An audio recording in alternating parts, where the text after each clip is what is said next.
Hey guys, first off I want to say thank you for the tremendous response to my vlog number 11, Poker Pact. I had way more views than I've had before. I had lots of subscribers.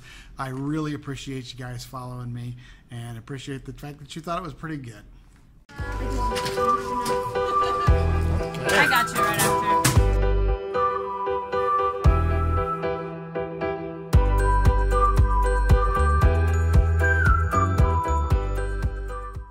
So this week I only played one time, but it was 15 hours. It was at WinStar for the mini river, and I played in 2 tournaments and a couple of cash games, and I have quite a few hands to go through.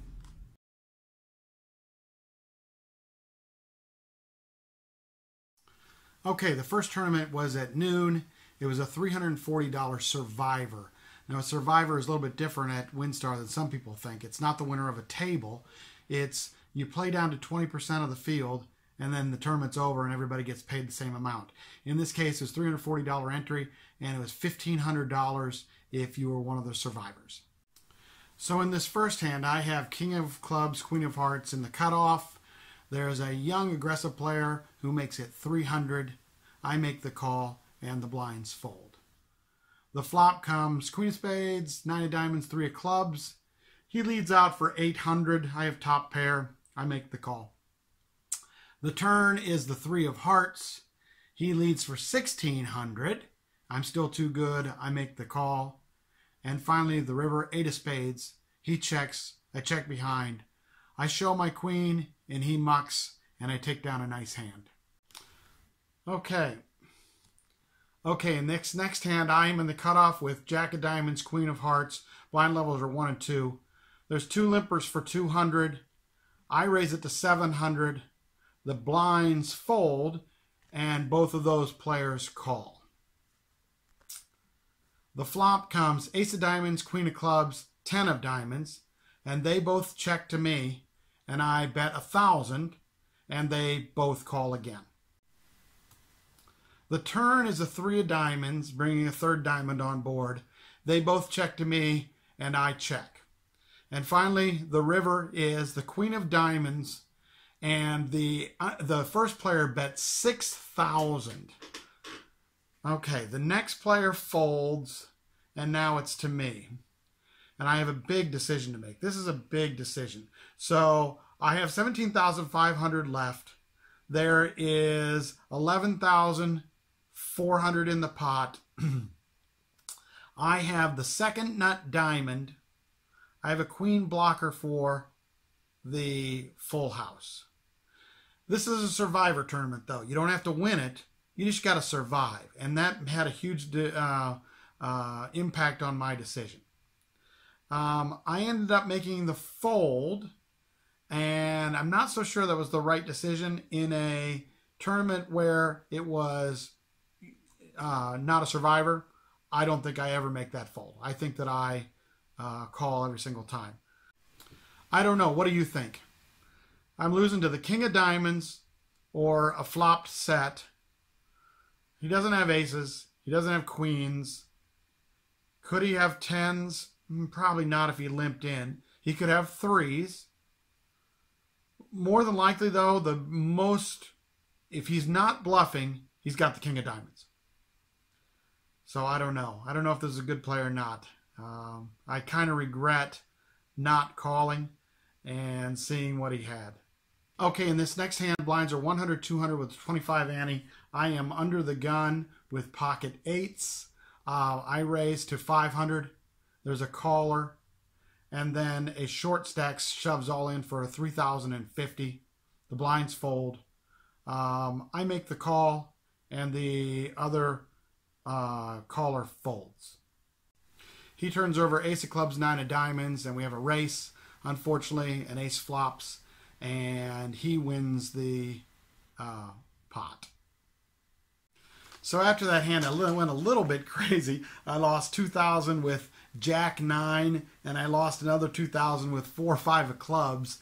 So with 7 minutes left in level 5, I was back to starting stack, 10,000.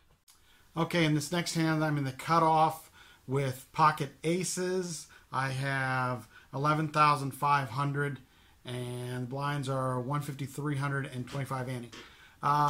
There was 2 limpers. The chip leader raises to 1600. I decided to shove all in. Blinds folded. The first limper calls the all in, and the next 2 players fold.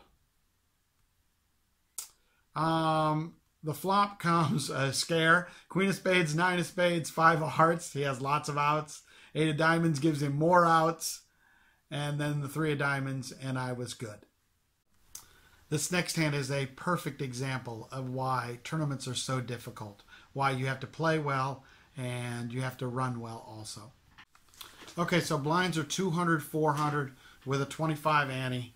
I have pocket kings, and I'm in the small blind. I have 15,000. So under the gun is an older guy. I've played with him a lot. He's a horrible, horrible player. He raises way too wide. He calls way too wide. So he raises to 1100.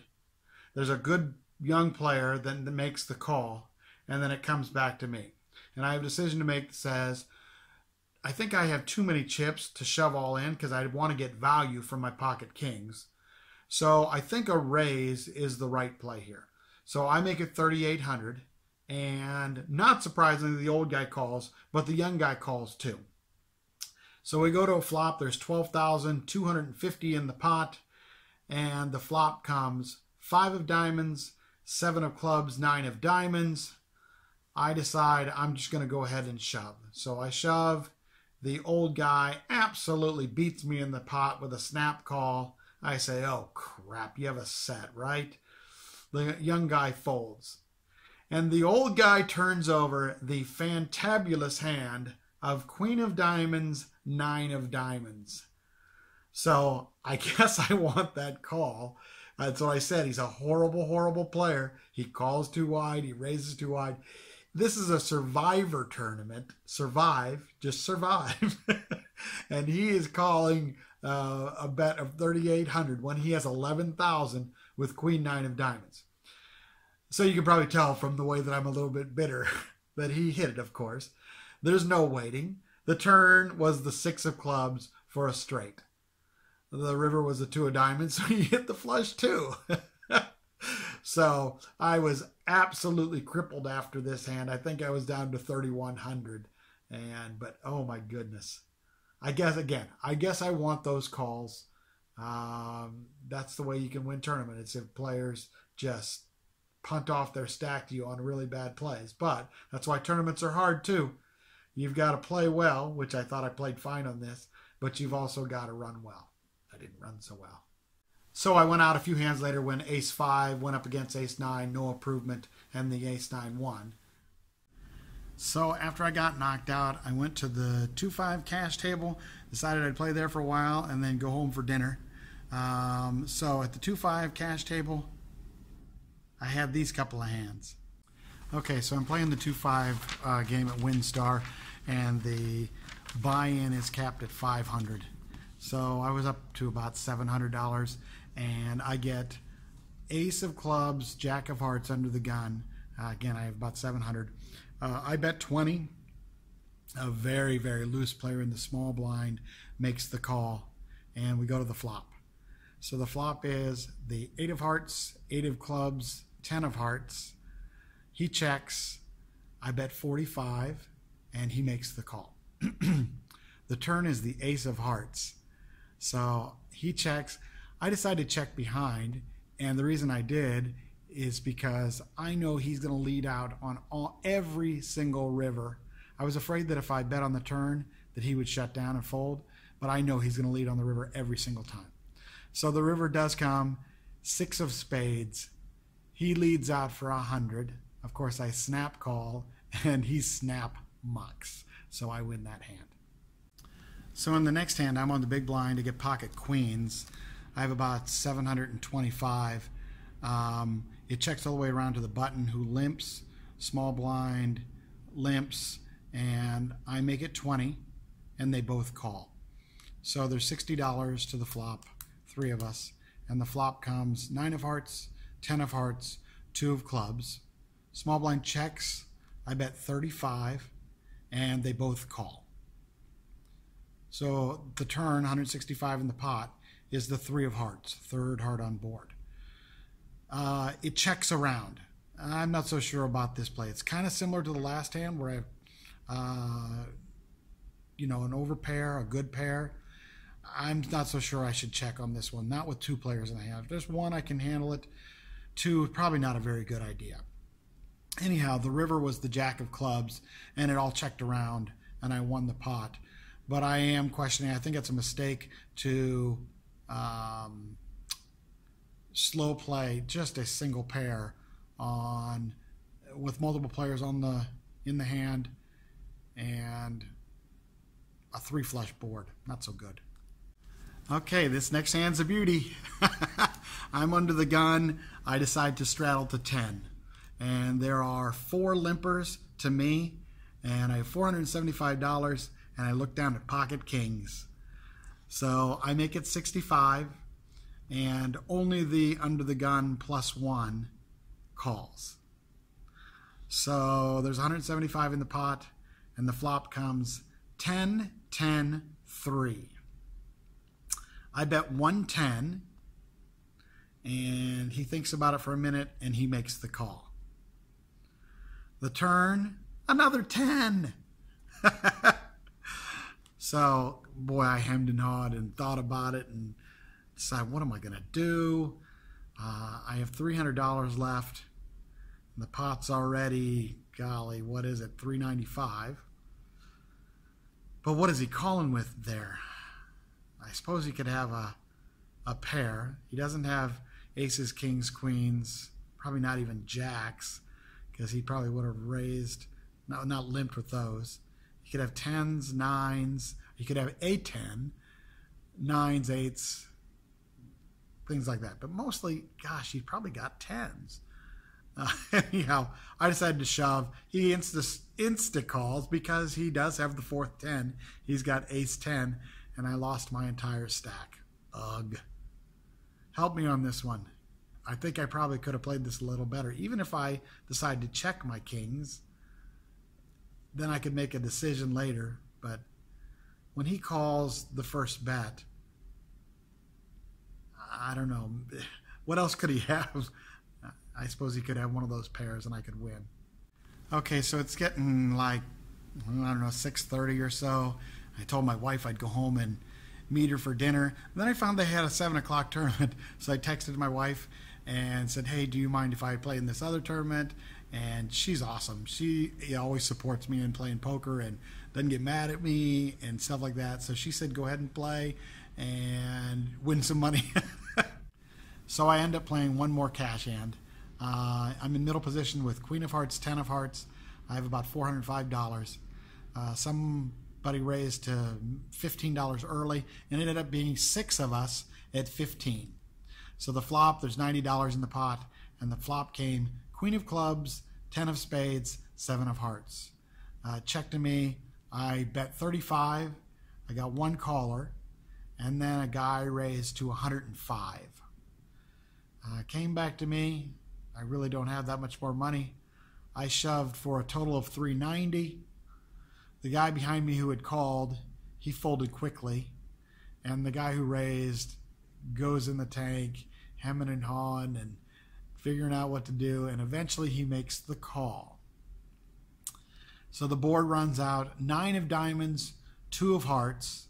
I show my top 2, and he flips his cards into the muck, and I stack somebody off, and I got back to pretty much close to even after stacking off with my pocket kings. So I ended up winning, what, $40 in the 2-5 game between 3:30 and 7 o'clock, and then I went to play in the next tournament.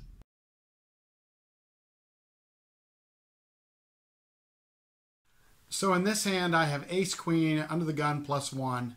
Under the gun raises to 325. I make the call, another caller, and then a very super aggressive regular shoves all in. Now, I've played with this guy a ton of times, and so I know that he is doing this extremely wide. He can do it with any pair, probably any ace, even probably suited connectors or something like that. So I absolutely make the snap call because my range is way ahead of his. Everybody else folds. There's an ace on the flop. Oh, he had Queen Jack. There's an ace on the flop. He doesn't improve. And I win a bounty chip. And I win some nice chips early in the tournament. Okay, this next hand is probably one you would only see in a bounty tournament. So I am under the gun with ace king. I have 14,500. Blinds are 2 and 400. I raised to 1,100. The next guy shoves. The next guy shoves. The next guy shoves. Both of the blinds fold, and it comes back to me. Okay, so the whole tournament costs $230. There are 3 all-ins, so 3 $100 bounty chips, and I have ace-king. There's no way I can fold this thing. I have ace-king, good hand. Sure, I could be sharing cards, but you win $300 more than the tournament entry on a single hand with ace-king. I am absolutely making the call. So I make the call, and we all turn over our cards. I have ace-king. Another guy has ace-king. Another guy has ace-10, and one guy has ace-9. The flop comes queen, queen, jack, and got lucky that the turn was another jack. So now I'm actually winning, or at least I'm tied with 3 other players with queens and jacks with an ace kicker. But the river is a king. So the ace-10 ended up making a straight. He happened to have the most chips going into it, so he got 3 bounty chips, knocked out 3 players, and got a huge hit to his stack, or a huge gain to his stack. So that was the end of my bounty tournament.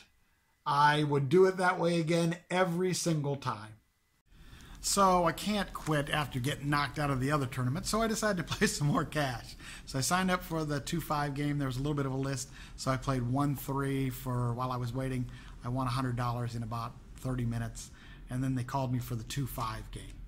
So it was about, I don't know, must have been about 11 o'clock when I got into the 2-5 game and bought in for the maximum, which is only $500 at WinStar, and played for quite a bit of time. It's about 2 o'clock in the morning. I had my stack up to nearly $1,000, about $950 or something, and then I had 2 hands against the same guy. Now this guy, he had played pretty solid. He didn't do anything too silly. He was not spewy. He wasn't tight. He was just a relatively good player. And then I think he just lost his mind on these 2 hands. You'll see here in a minute. So I'm in middle position with the 9 of spades, 10 of spades. There's 1 limper in front of me. I decide to limp, and the button makes it 25, and we both call. So we go to a flop, $80 in the pot, and the flop comes 10-10-3. We both check to the pre-flop raiser, and he bets 50. I had already played a hand earlier where I hit trips on the flop, and I slow played it. So I wanted to do something different, so I decided to raise. I raised a 110. The other limper folded, and the guy thought for a minute and decided to make the call. So I'm not really worried, obviously. I have 3 10s. Not a great kicker, but not horrible either. And he was kind of representing a better, more of a premium hand with his bet pre-flop. So there's 300 in the pot, and the turn is the king of clubs. A little bit troubling, but not. I'm going to win most of the time, though. So I lead out for 150, and he pretty much insta calls. So now there's 600 in the pot, and the river is a nothing, 8 of diamonds. So I think I'm good here. Body language tells me I'm good. Really, the only thing you have that would beat me, I think, is pocket kings. I bet 285, and he goes into the tank. He eventually calls, and he turns over a very strange hand, pocket queens. So after the hand, he got up and walked away from the table for a minute, and a couple of the guys were saying, what does he beat? And that's a good question. What does he beat? What am I playing there that he beats? He must have put me on something different, because I had shown a couple of bluffs earlier, and I played this trips differently than I did the other ones, so maybe that helped. But gosh, what does he beat? I mean, I might bluff with ace king on the flop, but then a king comes. I don't know. If it was me, I don't think I'd have played it that way. So the last hand we'll go over is actually the very, very next hand. He came back from taking a short walk and was there for the next hand. And on the next hand, I have king of spades, queen of spades. I'm stacking my chips. Doesn't even look like I'm paying attention. And the same guy raises to $20 pre-flop. There are 3 callers. So there's $85 in the flop, and the flop comes queen, 3, deuce. It all checks around. The turn is a jack. We all check to the pre-flop raiser again. He bets $40. He only has 140 total. I'm next, so I ask him how much he has, and I raise to 140. The others fold, and he absolutely snap calls and shows jack 9. I show my king queen, and the river's a king, and I stack him off. He was absolutely on tilt from the previous hand. So I left about 3 o'clock in the morning, and I ended up doing very well. I ended up winning $910, I believe, and made it all worthwhile. So while I was at WinStar playing all day long Friday, I had a number of people come up to me and mention my vlog and that they'd watched it, and I just want to say I thank you guys a lot. There's one guy that sat down next to me at the 2-5 game. I forgot his name. I had it, but then I lost it. Anyhow, he talked to me about it for a long, long time. Nice guy. So again, I really appreciate it. You guys keep watching. I like it when I have local people at WinStar who keep up with my vlog and that I can meet and say hello to and talk about hands or whatever it is. So thank you very much. All right, that's going to do it for this vlog. Again, thank you for watching. I hope you enjoy it. I've been doing a lot more hands lately. So I will see you guys next time. Have a good one.